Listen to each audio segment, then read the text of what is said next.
Hi everyone, আমি রূপম চলে এলাম নতুন একটা নাটকের রিভিউ নিয়ে।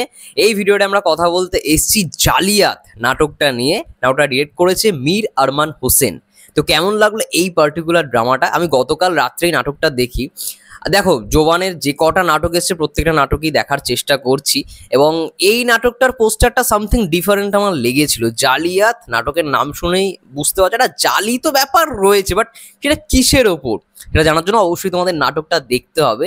বাট নাটকটা দেখার পর যদি এক লাইনে কিছু বলতে হয় ভাই, আমার তো হেভি লেগেছে। আমি টোটালি এনজয় করেছি, মানে প্রথম থেকে শেষ পর্যন্ত। আমি এটা ভেবেছি, হয়তো সেটা হয়নি, বাট এনজয় করেছি। যাই হোক, যদি ছোট্ট করে বলি মানে নাটকটার গল্প সম্পর্কে, এখানে জোবানের যে ক্যারেক্টারটা, সে না চাকরির জন্য খুঁজছে কোথাও একটা ভালো চাকরি যদি পাওয়া যায়। বাট তার কোথাও গিয়ে পড়াশোনাটা পুরোপুরি কমপ্লিট হয়নি বলে সে চাকরিও পাচ্ছে না ভালো। তো একটা পর্যায়ে এসে দেখে যে এই যে সার্টিফিকেট, এটা তো এখন মানে বাস্তবের সঙ্গে মানে কোথাও গিয়ে রিলেটেড। চাকরির সমস্যা এটা একটা বাস্তবের সমস্যা, ঠিক আছে? বাস্তবে অনেক ছেলেমেয়েরা রয়েছে যাদের হয়তো সার্টিফিকেট রয়েছে, ডিগ্রি রয়েছে, বাট চাকরি নেই। বাট এইখানে দেখানো হচ্ছে যে ও ওর কাছে একটা ভালো ডিগ্রি নেই বলেও চাকরিটাও পাচ্ছে না। এবার ডিগ্রির জন্য কি করতে হবে না, জালি একটা সার্টিফিকেট ওকে নিতে হবে, কিনতে হবে। এবার সেখান থেকেই গল্পটা শুরু হচ্ছে। মানে ও আর কি যার কাছ থেকে সার্টিফিকেটটা কিনতে চাইছে, যখন দেখছে যে সার্টিফিকেটটা লেখাটা ঠিক হচ্ছে না, নাম ফাম সমস্ত কিছু ঠিক হচ্ছে না, অর্থাৎ হাতের কাজ, সোজা কথা যদি বলতে চাই যে হাতের কাজটা ঠিক হচ্ছে না, তখনও না আর কি বানাচ্ছিল তাকে বলে যে এটা ভাই যদি ভালো করে হতো, কারণ একটা ফন্টের সাইজ, তারপরে কি বলবো, লেখার মধ্যে যে গ্যাপ, এগুলো তো স্পষ্ট হওয়াটা দরকার না, একেবারে প্রপার হওয়া দরকার, তাহলে ভাই বুঝতে পারবে যেটা একটা মানে অরিজিনাল সার্টিফিকেট, ঠিক আছে? এবার ও যখন সেটাকে নিজে মানে অপারেট করে, নিজে যখন এটাকে বানায়, তখন ও সেই চাকরিটা পেয়ে যায়। অর্থাৎ এই যে জালি সার্টিফিকেট যেখানে তৈরি হয় সেইখানে সে চাকরি পায়, এবং চাকরিটা দেয় কে? পাভেল। পাভেল এখানে ওই ক্যারেক্টারটা প্লে করছে, মানে সবাইকে আর কি সার্টিফিকেট জোগাড় করে দেয় টাকা পয়সা নিয়ে, জালি সার্টিফিকেট, ঠিক আছে? বাট কেউ ধরতেই পারবে না সেটা জালি সার্টিফিকেট। তো বুঝতে পারছো এইভাবে গল্পটা এগোয়, এবং এইভাবে গল্পটা এগোতে এগোতে সার্টিফিকেট থেকে গল্পটা ট্রান্সফরমেশন হয়ে যায় একটা অন্য জায়গায়, ঠিক আছে? জালি জিনিসটা কমন, বাট অন্য একটা জায়গায় জিনিসটা ট্রান্সফরমেশন হয়। আমার বেশ ভালো লেগেছে সত্যি কথা বলতে। এবং যেরকমভাবে গল্পের প্রেজেন্টেশনটা করা হয়েছে, এক্সিকিউশনটা করা হয়েছে, আমার তো ভাই দারুণ লেগেছে। একটা পর্যায়ে এসে মনে হয়েছে ভাই নাটকটা বেশ ভালো, একটু অন্যরকম নাটক দেখছি। এরকম নাটক তো মানে সচরাচর হয় না, বাট বেশ ভালো লাগছে।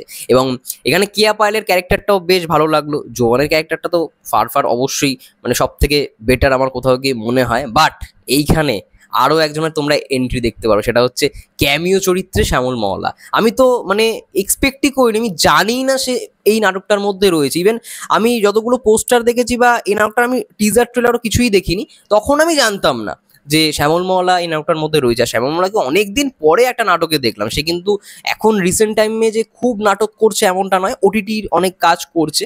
বঙ্গতে একটা কাজ এসছিল, সে ওটিটির কাজ করছে, বাট ইউটিউব ড্রামায় কিন্তু তাকে খুব একটা দেখা যায় না আগের মতো। মানে প্রথমে যেমন দেখা যেত এখন কিন্তু খুব একটা দেখা যায় না। কিন্তু যখন থেকে এখানে শ্যামল মহলাকে দেখানো হয়েছে ক্যামিও চরিত্রে, একটা পুলিশ অফিসারের ক্যারেক্টার প্লে করছে, আমার তো ভাই ব্যাপক লেগেছে। মানে এই পুরো নাটকটা দেখেন আমার একটা মাস কমার্শিয়াল সিনেমার কোথাও গিয়ে আমি একটা রেফারেন্স পেয়েছি। আমি একটা সিনেমা দেখছি কোথাও গিয়ে, মনে হলো একটা সিনেমার মতন করে এই নাটকটাকে ট্রিটমেন্ট করা হয়েছে। এবং একটা পর্যায়ে এসে যখন আমি বললাম যে টার্ন নেবে, ওই জালি ব্যাপারটা সার্টিফিকেট থেকে একটা অন্য একটা জায়গায় টার্ন নেবে, তখন তোমাদের মনে হবে যে হ্যাঁ এই জিনিসটা তোমরা আগেও কোথাও দেখেছো। আমার কোথাও গিয়ে মনে হয়েছে ফার্জি ওয়েব সিরিজটা যেটা রয়েছে শাহিদ কাপুরের অ্যামাজন প্রাইমে, শাহিদ কাপুর, তারপরে বিজয় সেতুপতি, ঠিক আছে? ওই যে ফার্জি ওয়েব সিরিজটা, রাজ অ্যান্ড ডিকের সিরিজ, জনপ্রিয় সিরিজ, সেই সিরিজটা একটা ইন্সপিরেশন তোমরা এই নাটকটার মধ্যে পেতে চলেছো। বাট ওই ইন্সপিরেশনটা বেশ ভালো, তোমাদের ভাই মজা দেবে, একটা মস্তি দেবে। তো আমি তো ভাই খুব এনজয় করেছি, এবং এখানে প্রত্যেকের পারফরমেন্স বেশ ভালো। পাভেলও খুব ভালো অভিনয় করেছে এখানে, পাভেলকেও অনেকদিন পরে একটা নাটকে দেখলাম। মানে আমার তো বেশ ভালো লেগেছে। এবং এই নাটকটা লিখেছে আর কি রিফাত আদনান পাপন, ডিরেকশন তো বললামই মীর আরমান হোসেন দিয়েছে।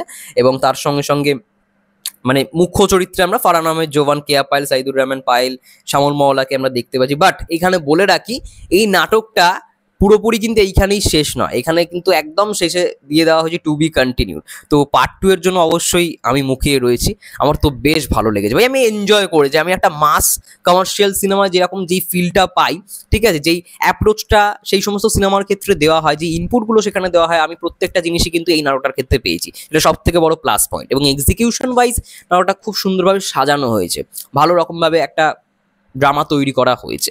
তো দেখা যাক শেষমেশ কি হয়। নাটকটা পুরোপুরি কিন্তু গল্প এখানে শেষ হয়নি, দেখা মানে লেখা হয়েছে ভাই টু বি মানে কন্টিনিউড। এইবার দেখার বিষয় পার্ট 2 আসে কিনা, কারণ আমি দেখেছি 2 বছর আগে অনেক নাটক এরকম এসছে যেগুলো হয়তো মানে হুট করে শেষ করে দেওয়া হয়েছে, বাট পার্ট 2 এর আর কোনো অস্তিত্ব নেই, পার্ট 2 এর আর কোনো মানে খবরই নেই।